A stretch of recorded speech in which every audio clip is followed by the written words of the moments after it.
जगतगुरु श्रील प्रभुपाद की जय।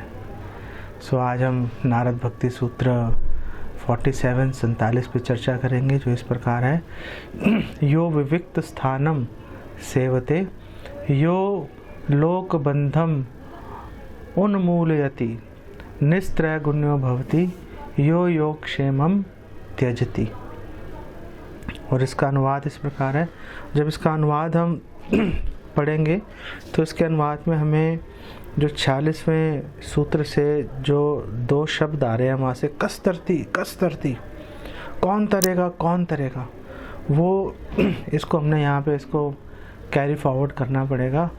तो नारद जी कह रहे हैं कि कौन तरेगा, तो बता रहे हैं कि जो एकांत स्थान में रहता है, विविक्त स्थानम सेवते, जो एकांत स्थान में रहता है, जो भौतिक जो समाज है उसके साथ अपनी आसक्ति के जड़ पे प्रहार कर रहा है, उसको काटने की कोशिश कर रहा है, उन्मूलयति, उसको जड़ को उखाड़ रहा है। निस्त्रय गुणों भवति, जो भौतिक प्रकृति के 3 गुणों से ऊपर उठने की बात कर रहा है। और यो योग क्षेमम त्यजति, जो योग मतलब प्रॉफिट, जो धन की आय की जो डिज़ायर है उसकी इच्छा है, और जो क्षेमम जो सुरक्षा की जो इच्छा है उसको त्याग देते हैं। तो इस पर चर्चा करने से पहले मंगलाचरण करते हैं। ओम अज्ञानतिमिरान्धस्य ज्ञानाञ्जनशलाकया चक्षुरुन्मीलितं येन तस्मै श्री गुरुवे नमः। श्री चैतन्य मनोभीष्टं स्थापितं येन भूतले स्वयं रूप कदा मह्यं ददाति स्वपदान्तिकम्। वन्देऽहं श्रीगुरु श्रीयुतापदकमलं श्रीगुरून् वैष्णवांश्च श्रीरूपं साग्रजातं सहगण रघुनाथान्वितं तं सजीवं साद्वैतं सावधूतं परिजन सहितं श्रीकृष्ण चैतन्य देवं श्रीराधा कृष्ण पादान् सहगण ललिता श्री विशाखान्वितांश्च।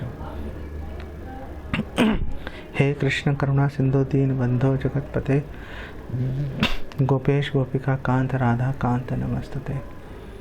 तप्त कांचन गौरांगी राधे वृंदावनेश्वरी वृषभानुसुते देवी प्रणमामि हरिप्रिये।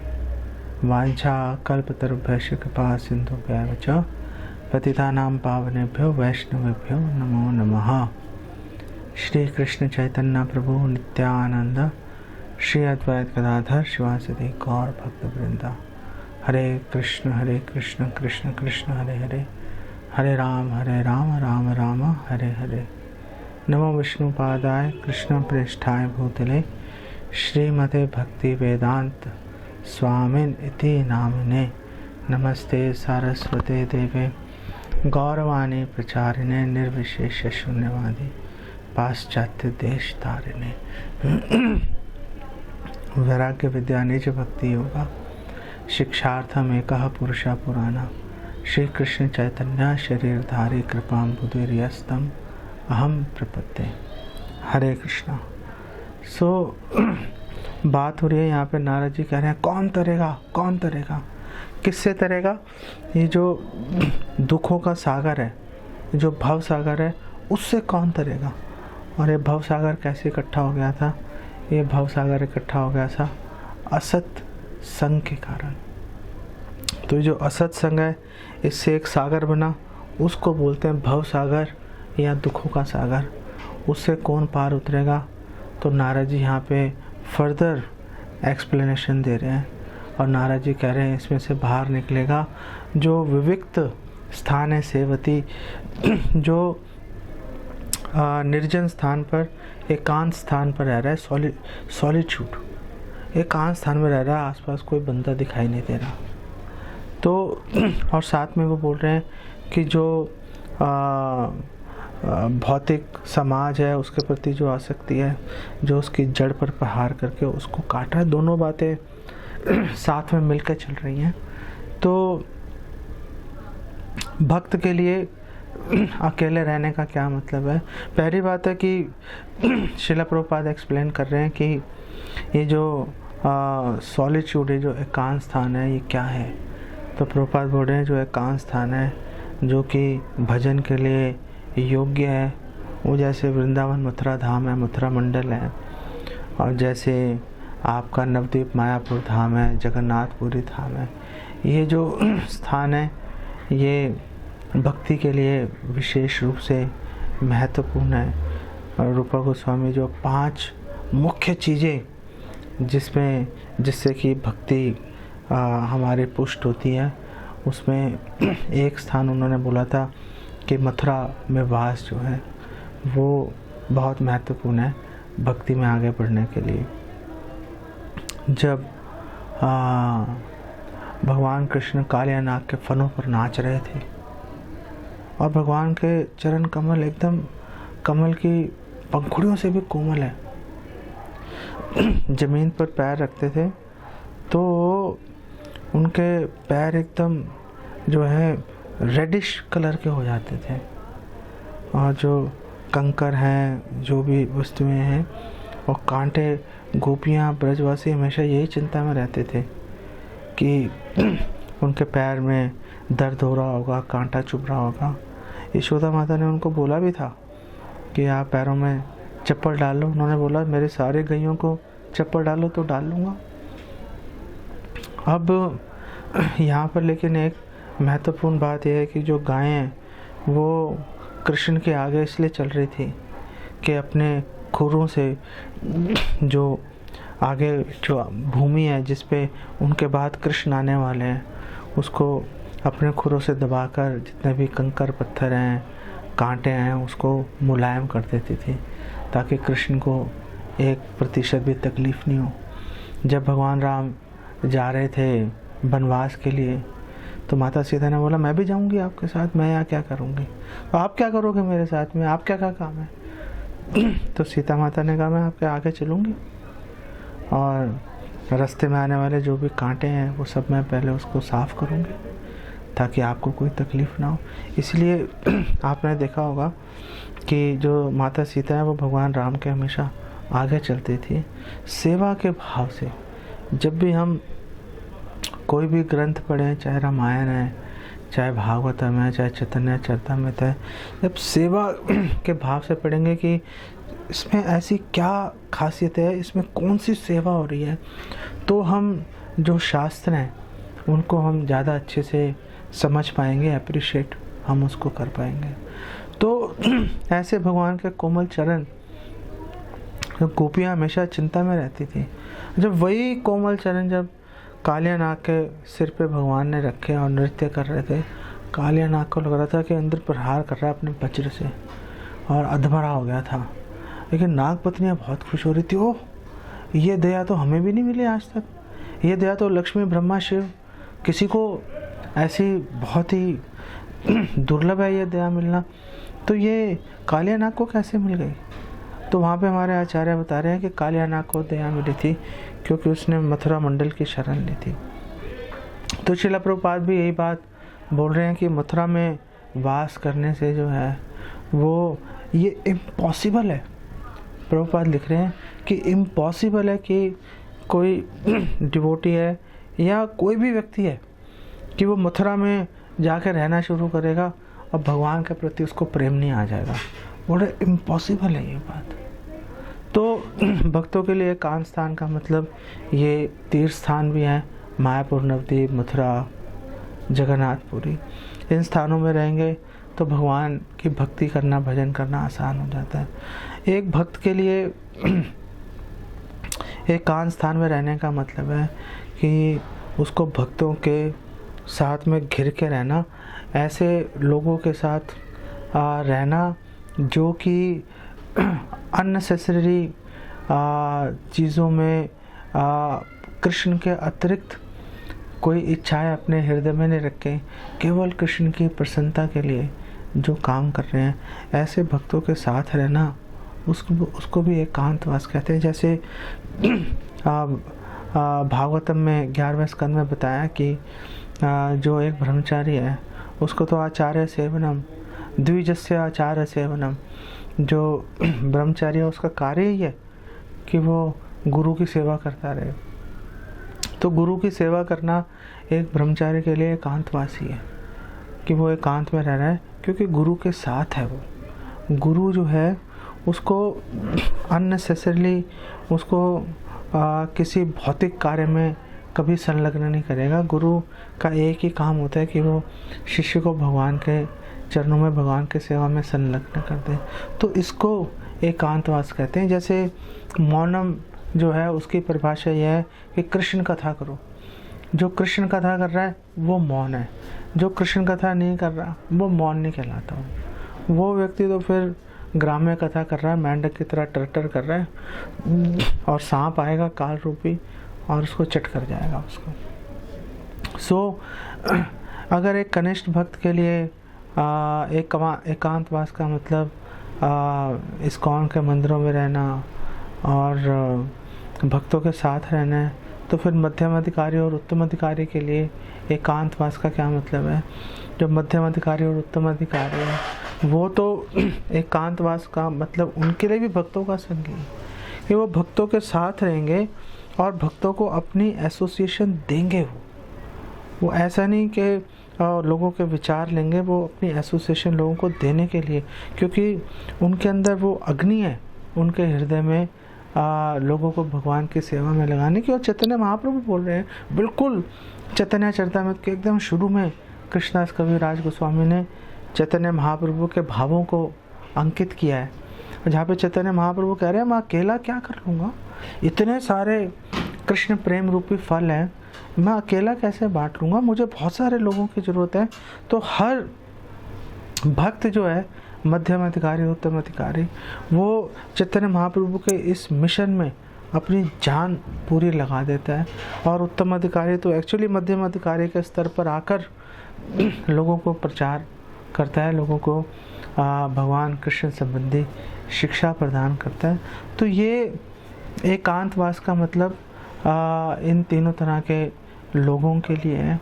और जो जड़ को काटना है, जो घर परिवार भौतिक समाज से जो उनकी जो मूल है, जो जड़ है, उसको काटने का मतलब है कि उससे जो आसक्ति है उसको काटना है।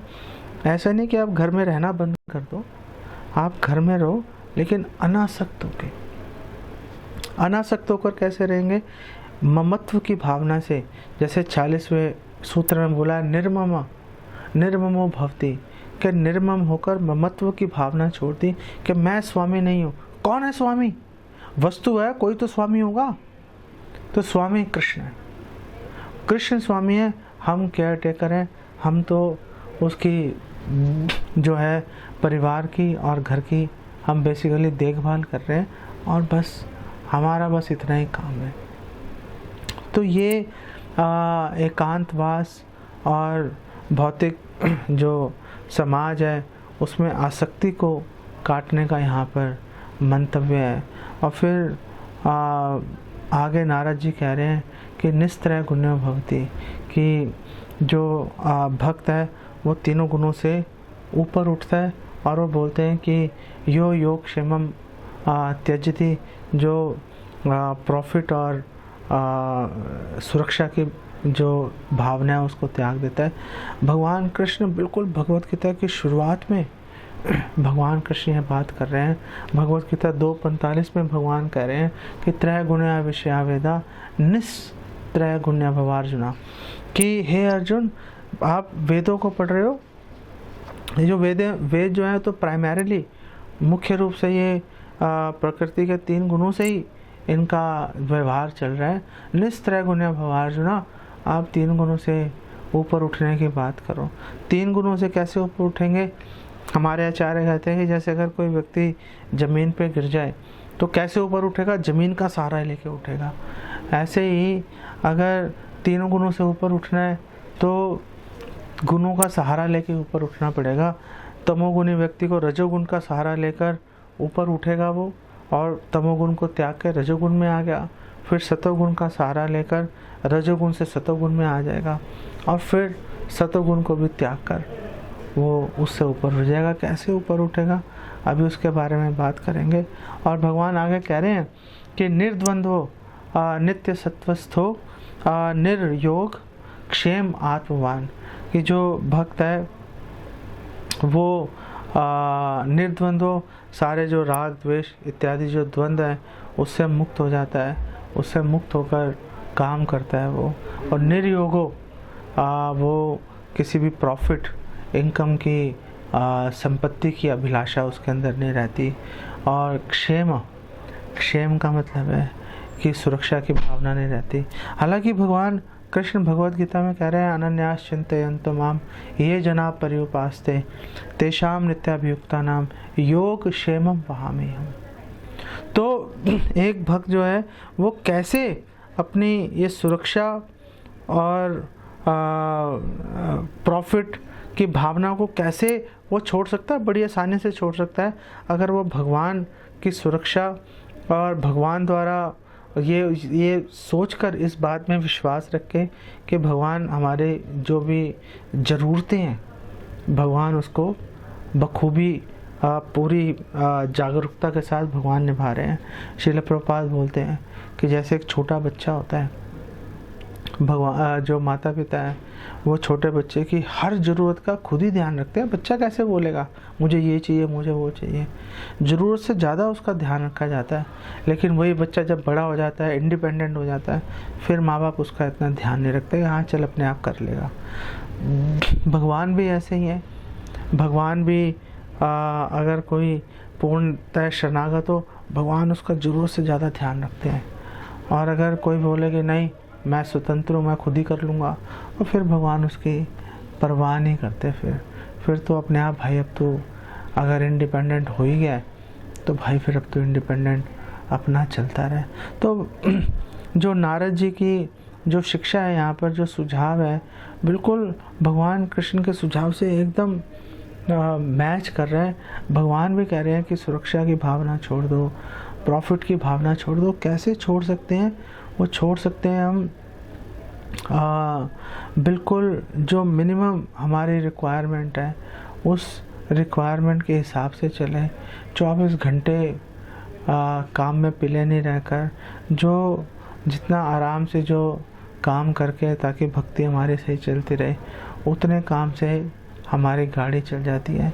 और हम अगर भागवतम भी देखें, चैतन्य चरिता भी देखें, तो जो सुरक्षा है वो एक्चुअली प्रहलाद महाराज तो ये कह रहे हैं भागवतम में, जब वो भगवान नरसिंह देव की स्तुति कर रहे हैं, वो बोल रहे हैं कि अगर आपने उपेक्षा कर दी तो फिर कोई डॉक्टर मरीज़ को नहीं बचा सकता, कोई नाव जो है वो डूबते हुए को नहीं बचा सकती, माँ बाप बच्चे को नहीं बचा सकते।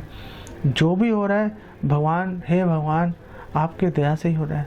और भागवतम में ये श्लोक भी आया है, जिस श्लोक को श्री मध्वाचार्य ने बहुत महत्व दिया है कि द्रव्यम कालश्च कर्मश्च, द्रव्य काल च कर्मश्च स्वभावो जीवो एव च यत् अनुग्रहतः सन्ति ना सन्ति यत् उपेक्षया। कि जितनी भी वस्तुएं हैं, द्रव्य है, भौतिक ये संसार बनने की जो सामग्री है, और जो काल है, कर्म है, स्वभाव है, जीव है, यद अनुग्रहतः सन्ति भगवान की कृपा से संभव है, न सन्ति यद उपेक्षा भगवान उपेक्षा कर देते हैं, खत्म हो जाता है, वो नष्ट हो जाता है। प्रहलाद महाराज को आप देख लो, प्रहलाद महाराज को 5-6 साल के बच्चे के आदमी को संसार का, पूरे ब्रह्मांड का सबसे शक्तिशाली व्यक्ति मार रहे हैं, कुछ हो ही नहीं रहा। पांडवों को देख लो, पांडवों को दुर्योधन और शकुनी ने कितनी चालें चली, उसने कितना ही कुछ कर लिया, लेकिन पांडव हमेशा सकुशल, हर विपदा में से पांडव बाहर आ ही गए, कोई उनको प्रॉब्लम नहीं आई। बिल्कुल एंड तक जब कृतवर्मा ने सोचा था कि सोते हुए में मार देंगे, वहाँ से भी भगवान कृष्ण पांडवों को बचा कर लेके आए थे। राखे कृष्णा मारे के, मारे कृष्णा राखे के। भगवान जो है वो अगर रक्षा कर रहे हैं तो कौन मार सकता है, और अगर भगवान ही मारने पे उतारू हो गए फिर कौन बचाएगा? फिर कोई नहीं बचा सकता, फिर तो व्यक्ति का मरना निश्चित है। शरणागति के जो 6 लक्षण है अनुकूलस्य संकल्पा प्रतिकूलस्य वर्जनम रक्षयिष्येति विश्वासो गोप्तृत्वे वर्णम तथा आत्मनिक्षेप कार्पण्य षट्विधा शरणागति। ये जो 6 लक्षण है इसमें रक्षयिष्येति विश्वासो कि भगवान रक्षा करेंगे, ये इस बात पे पूरा विश्वास होना बहुत ज़रूरी है। अगर इस बात पे विश्वास नहीं होगा फिर तकलीफ है। आप देखो नारद जी का अपना व्यक्तिगत अनुभव है। नारद जी एक तो दासी पुत्र हैं, घर में खाने के लाले हैं, ऊपर से उनकी नारद जी की जो माता है, जो दासी है, बेसिकली मेड सर्वेंट है, वो गई थी दूध लेने के लिए, कुछ सामान लेने के लिए, सांप ने काट लिया, मर गई। और लेकिन नारद जी का कोई भी बाल भी बांका नहीं हुआ और भगवान ने नारद जी की रक्षा की। इनफैक्ट नारद जी ने भगवान के साक्षात दर्शन भी कर लिए। तो कैसे हो गए? भगवान रक्षा करते हैं, भगवान ध्यान रखते हैं अपने भक्तों का, हर चीज़ के ऊपर भगवान की नज़र रहती है। और जब भगवान ये कह रहे हैं कि ये जो भौतिक जो समाज है उसके साथ अपनी आसक्ति को काटो, तो हमें ये भी ध्यान रखना चाहिए कि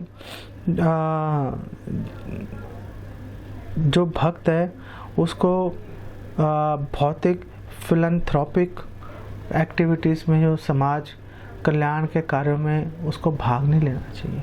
और समाज कल्याण के कार्य मोस्टली जो हैं वो सब शरीर के स्तर पे ही चलते हैं। जो समाज कल्याण के कार्यों से ना तो किसी व्यक्ति का भला होता है, लॉन्ग टर्म स्थायी लाभ, ना उसकी आत्मा जो है भगवान की सेवा में वो जुड़ पाती है।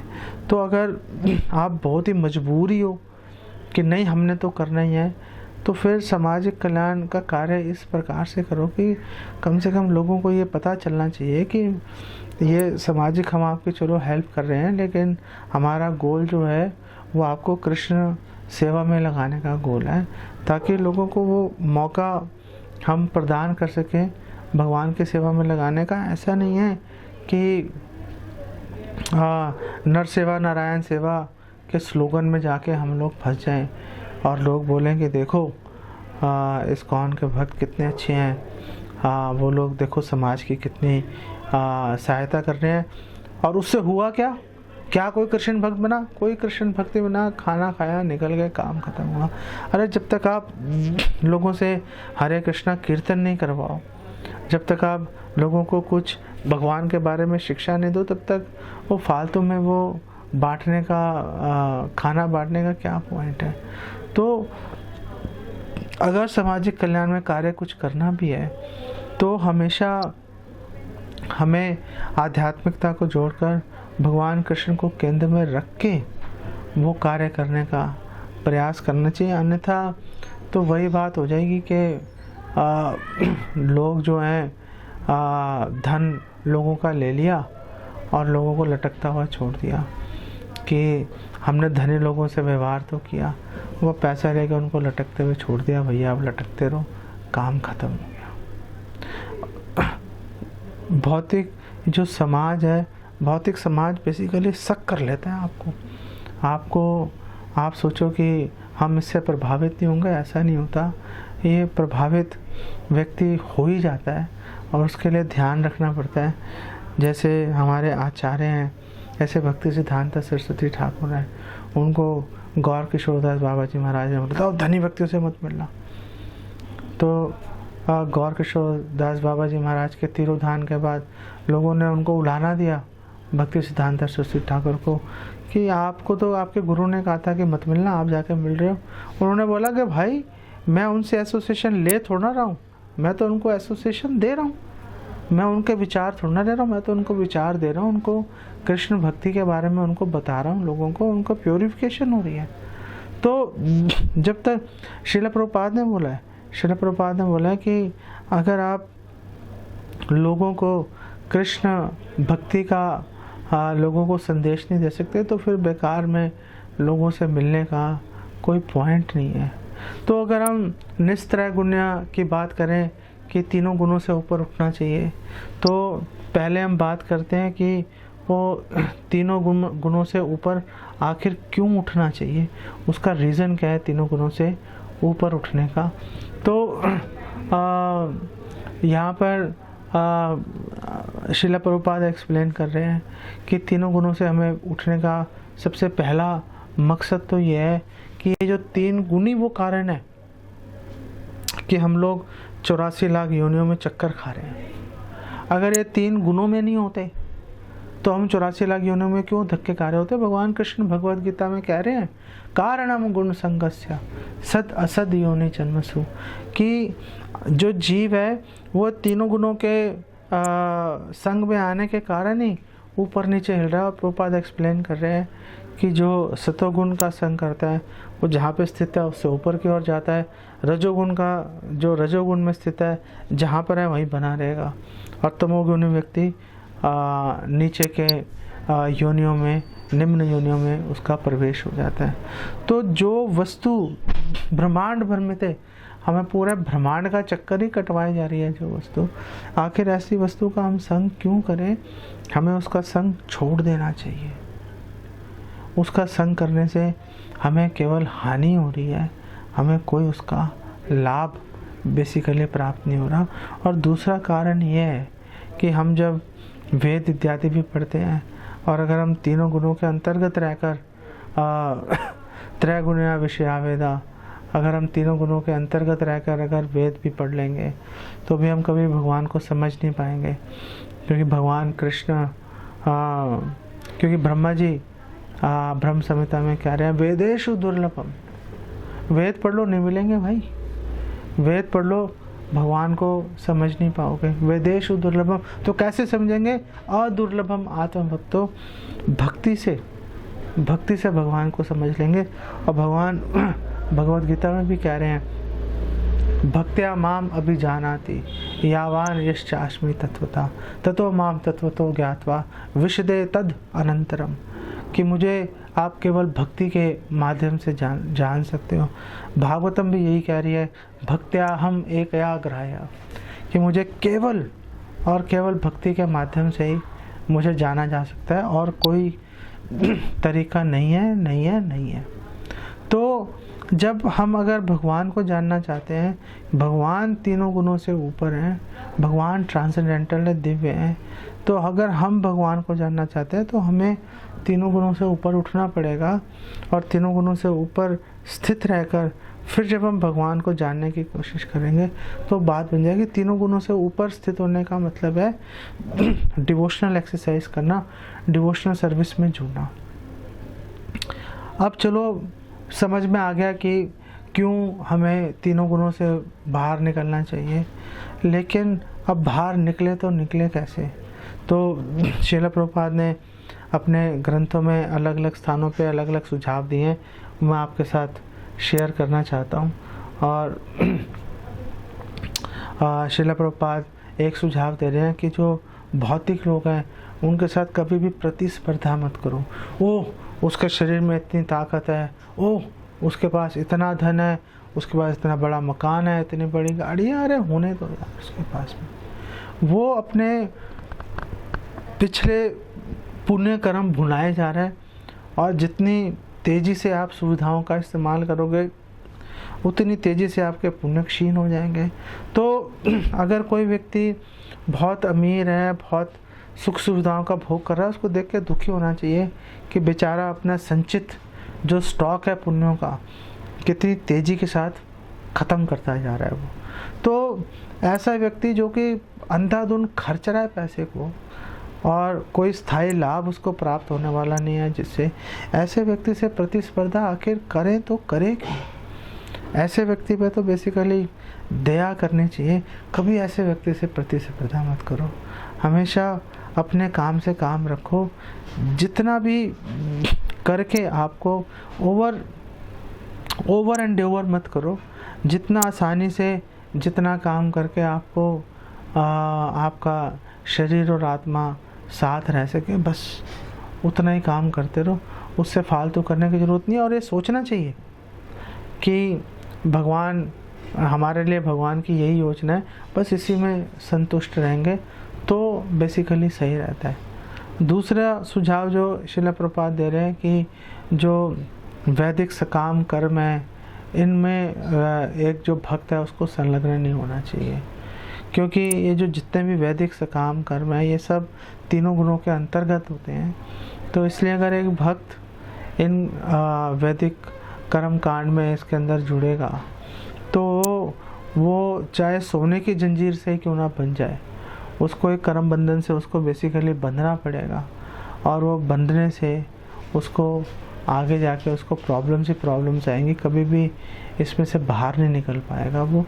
तो अगर आप उस चक्र को रोकना चाहते हो तो सबसे पहले कर्म कांड, ये जो वैदिक जो फ्रूटिव एक्टिविटीज़ हैं पहले उसको करना बंद कर दो, तो आगे बात बढ़ेगी। कम से कम आपने चक्री को धीमा कर दिया, रोक दिया आपने। अब जो पुराना संचित स्टॉक है आपका उसको भी धीरे धीरे कट जाएगा हरि नाम करने से। तीसरा सुझाव जो है जो श्रील प्रभुपाद दे रहे हैं वो कह रहे हैं कि अपनी जो बुद्धिमत्ता है और जो आपके पास क्वालिफिकेशंस है, योग्यताएं हैं, उसका आप पूरे जगत में प्रचार करने की कोई ज़रूरत नहीं है। चुप करके गूंगे बहरे की तरह पड़े रहना चाहिए। इसका मतलब ये है जैसे जड़ भरत है, सुपर इंटेलिजेंट है जड़ भरत, एक लाइन बोली रघुगन जमीन पे गिर गया राजा, एक लाइन बोलने से। कितने इंटेलिजेंट है जड़ भरत, लेकिन पूरा जीवन उन्होंने बिल्कुल एक गूंगे बहरे व्यक्ति की तरह बिता दिया। उनके 9 सौतेले भाई थे, 1-2 नहीं थे, और 9 के 9 उनके पिता की मृत्यु के बाद उनको इतनी तकलीफ दी उनके भाइयों ने।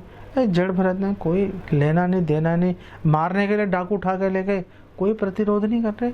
ठीक है भाई, क्या हो गया, क्या हो गया, जो होगा देखी जाएगी। भगवान अपने आप, अगर भगवान चाहते हैं मैं मर जाऊंगा, भगवान चाहते हैं मेरी रक्षा हो जाए, तो भगवान रक्षा कर ही लेंगे भाई, उसमें ऐसी कौन सी बात है। तो जड़ भरत के उदाहरण से उनको अपना आइडियल आदर्श मानकर एक भक्त को बेकार में अपनी विद्वता का प्रदर्शन नहीं करना चाहिए। और अगर विद्वता का प्रदर्शन करना है तो श्रीमद् भागवतम, भगवद गीता, चैतन्य चरितामृत को अच्छे से पढ़कर उसको आसानी से उसको एक्सप्लेन, उसकी व्याख्या करने में अपनी इंटेलिजेंस को दिखाओ। अदरवाइज़ इधर उधर की बात करके पूरे संसार को हम बदल के रख देंगे या जीत लेंगे, वो ऐसी बुद्धिमत्ता दिखाने से का कोई पॉइंट नहीं होता। आगे श्रील प्रभुपाद बोल रहे हैं कि जो कैसे हम 3 गुणों से ऊपर उठ सकते हैं। जो भगवान से संबंधित जो ग्रंथ हैं जिनमें भगवान के बारे में, उनकी लीलाओं के बारे में, उनकी शिक्षाओं का जिनमें वर्णन है, उन ग्रंथों को जो है नियमित रूप से उसका पाठ करना चाहिए। और उदाहरण में बात कर रहे हैं अजामिल की, तो अजामिल है, आप देखो कि अजामिल पहले वैदिक ब्राह्मण था, यज्ञ इत्यादि में लगा हुआ था, फिर वैश्या के साथ कितने साल उसने बिता दिए, 88 साल की उम्र है। और फिर जब मृत्यु का समय आया, विष्णुदूत और यमदूत आमने सामने आकर खड़े हो गए, तो उनकी बातों से अजामिल को पता चल गया सब बेकार है, केवल भगवान की भक्ति सब कुछ है।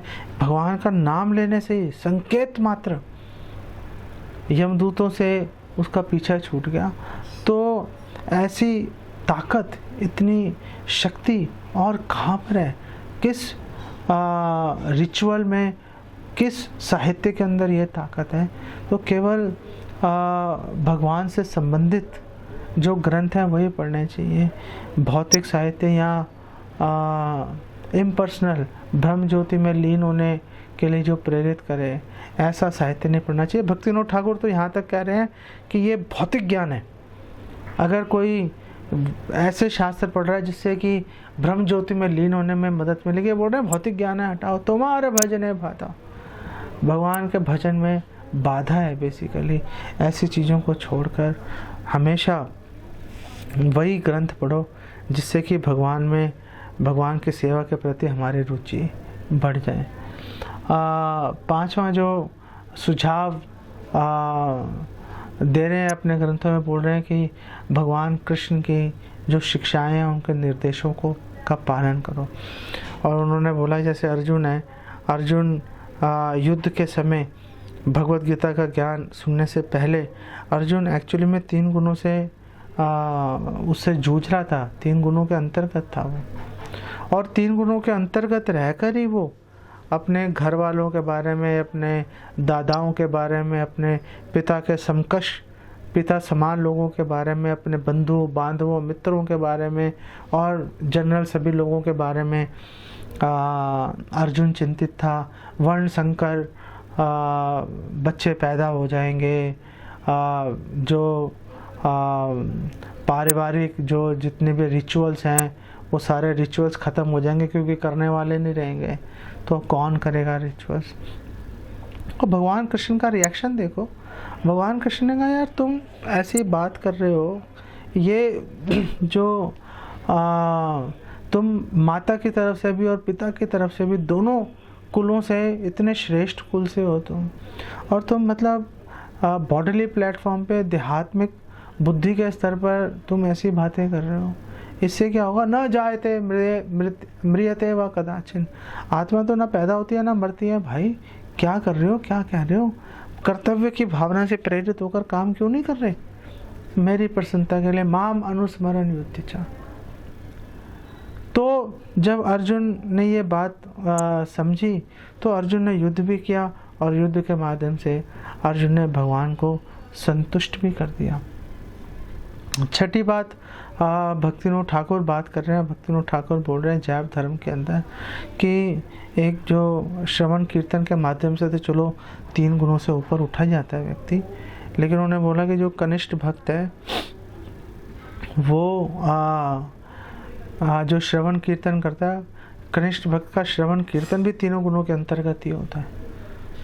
और तो वो इससे ऊपर कैसे उठेगा, तो उन्होंने बोला कि वो इससे ऊपर उठेगा जब वो ज्ञान कर्म आदि जितनी भी उसकी इच्छाएं हैं, ज्ञान और कर्म के अनुशीलन की, वो इच्छाओं का त्याग कर देगा, तो धीरे धीरे वो मध्यम अधिकारी के स्तर पर आ सकता है, 3 गुणों से ऊपर उठ सकता है। 3 गुणों से ऊपर उठना और दिव्य धरातल पर आके परम दिव्य भगवान की सेवा करना है बेसिकली हमारे जीवन का लक्ष्य है। अब बात करते हैं योगक्षेमम। जो योगक्षेमम है कि भगवान रक्षा करेंगे। भगवान एक्चुअली में भौतिक धरातल पर भगवान रक्षा नहीं करते भी हैं, भगवान की मर्जी हो भगवान कर भी देते हैं। लेकिन अगर आप कोला बेचा श्रीधर को देखो, कोला बेचा श्रीधर बिल्कुल झोपड़ी टूटी हुई, कपड़े फटे हुए, लोटे टूटे हुए, फिर भी भगवान ने कभी किसी भक्त को नहीं बोला। ऐसा कोई वृत्तांत हमें चैतन्य चरिता में, चैतन्य भागवत में प्राप्त नहीं होता कि भगवान ने दूसरे भक्तों को बोला हो जा भाई इसकी मदद कर। वो परफेक्टली हैप्पी था कोला बेचा श्रीधर, और भगवान भी संतुष्ट थे। इनफैक्ट भगवान जाके उसको और परेशानियाँ उसकी बढ़ाते थे। उसका जो सामान है वो पहले ही रीजनेबल रेट होते थे, वो भी आधे दाम पर भगवान खरीदने की कोशिश करते थे। उसको खरीद भी लेते थे ज़बरदस्ती। वो परेशान होकर कहता था ले जाओ मेरा पीछा छोड़ दो। तो भगवान ने ऐसा, चैतन्य महाप्रभु ने ऐसा कहीं दिखाया नहीं कि उसको एक्स्ट्रा पैसे दे रहे हैं कि चल भाई गरीब है इसकी मदद हो जाए। रघुनाथ दास गोस्वामी तो आप देखो इतने वेल्थी परिवार से थे, अमीर परिवार से, जगन्नाथपुरी आ गए। चैतन्य महाप्रभु ने कहा चलो अच्छी बात हो गई। घर से पैसा ले रहे थे, लेने बंद कर दिए। चैतन्य महाप्रभु का वेरी गुड। भिक्षा मांग रहे थे, भिक्षा मांगनी बंद कर दिए। और चैतन्य महाप्रभु का बहुत अच्छा किया। और फिर सड़े हुए चावल खा रहे थे रघुनाथ दास गोस्वामी। और चैतन्य महाप्रभु को जब ये बात पता चली तो चैतन्य महाप्रभु बहुत प्रसन्न हुए और खुद जाकर जबरदस्ती रघुनाथ दास गोस्वामी के वो सड़े हुए चावल चैतन्य महाप्रभु ने खाए।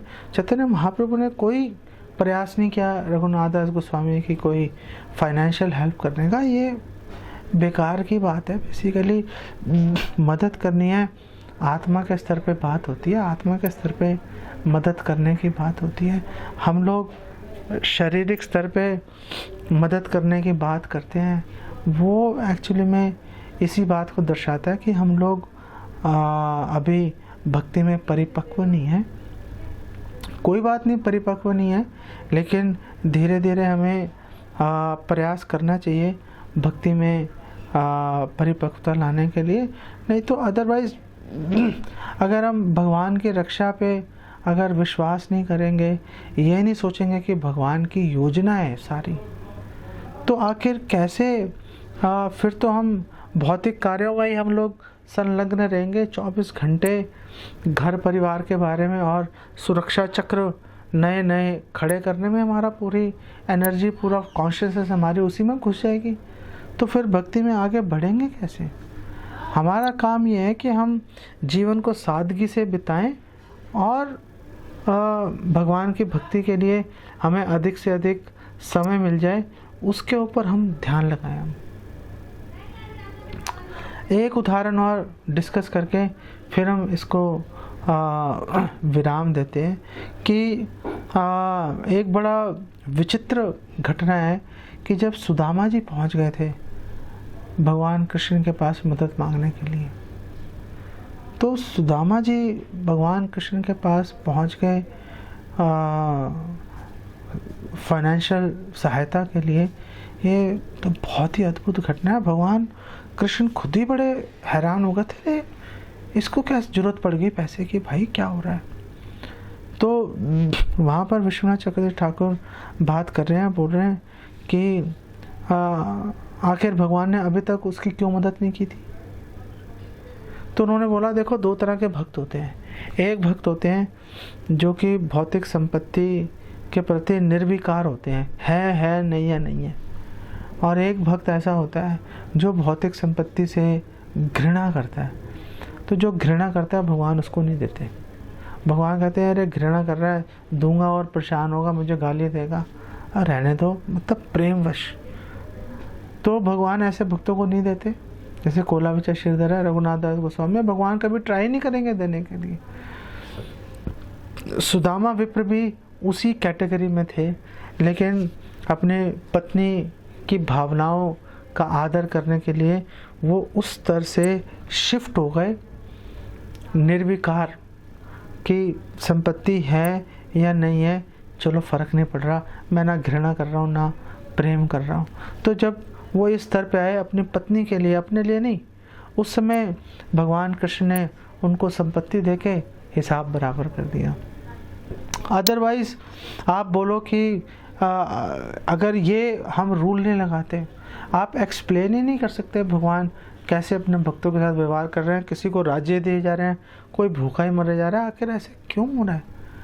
ये विश्वनाथ चक्रवर्ती ठाकुर की ये जो एक्सप्लेनेशन है भगवान की लीलाओं को, जो भगवान के भक्तों से व्यवहार है, काफ़ी हद तक उसको वो क्लैरिफाई कर देती है। और जो भक्त है वो भी भगवान से किसी भी तरह की सुरक्षा की वो गुहार नहीं लगाता।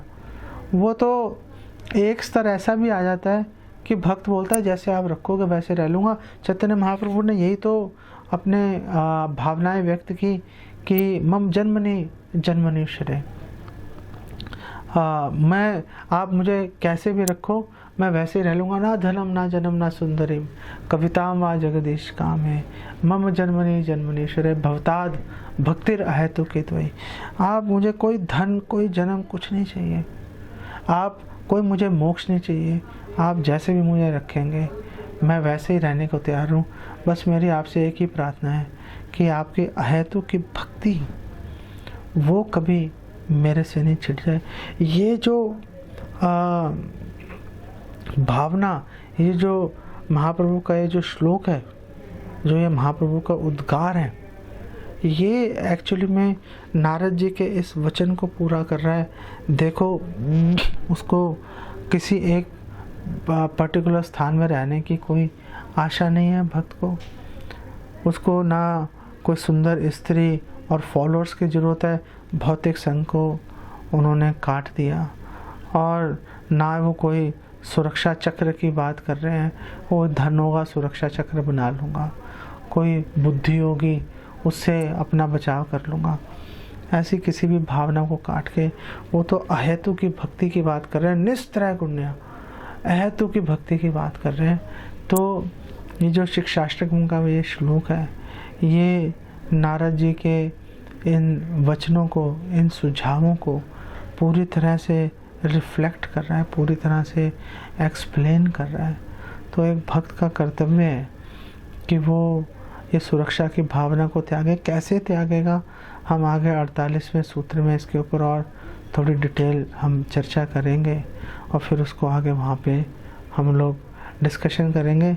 महत्वपूर्ण बात यह है कि आप देखो कि जो भक्त हैं, जो पूरी तरह से भगवान पर निर्भर रहते हैं, भगवान हमेशा उनकी रक्षा करते हैं। हरिदास ठाकुर हैं, हरिदास ठाकुर आप देख लो कि वो जगन्नाथ भगवान के दर्शन के लिए नहीं जाते थे, तो स्वयं जगन्नाथ जो है वो महाप्रभु के रूप में उनको दर्शन देने के लिए आ जाते थे। मृगारी है, नारद जी ने उनको बोला कि तुम्हारे जो आय का एक ही स्रोत है धनुष बाण, फेंक दो इसको तोड़ के, तो मैं रोटी कहाँ से खाऊंगा। उन्होंने बोला चिंता मत करो। और फिर कुछ समय के बाद जब नारद जी मिले थे मृगारी से, तो मृगारी से उन्होंने पूछा सब ठीक ठाक है। तो मृगारी ने बोला सब ठीक है, लेकिन आप सामान ज़रूर से ज़्यादा भेज रहे हो। तो भगवान सबके हृदय में बैठे हैं, और अगर आप निष्ठापूर्वक भगवान की सेवा में जुड़ेंगे तो भगवान ऐसा नहीं कि आपकी अवहेलना कर देंगे। 84 लाख योनियों में से सिर्फ मनुष्यों को छोड़ के कोई भी अपने अपने पालन पोषण के लिए कोई भी लंबी चौड़ी प्लानिंग नहीं करता। सब लोगों का पालन पोषण भगवान के दया से हो जाता है। तो जब सब लोगों का पालन भगवान के दया से हो रहा है, श्रील प्रभुपाद कह रहे हैं, तो मनुष्यों का क्यों नहीं होगा। सवाल है कि हमें क्या इस पे भगवान की योग क्षेम वहामी हम पर कि भगवान ही रक्षा करेंगे, क्या हमें भगवान की रक्षा पर विश्वास है कि नहीं है। जितना हमारा भगवान की रक्षा पर विश्वास होगा, उतना ही हम भौतिक प्रकृति के तीनों गुणों के प्रभाव से मुक्त होते चले जाएंगे। ऐसा ही श्री नारद जी और हमारे सभी पूर्ववर्ती आचार्यों का मत है। इसको यहीं पे हम विराम देते हैं। जगत गुरु श्रील प्रभुपाद की जय। हरे कृष्णा कृष्णा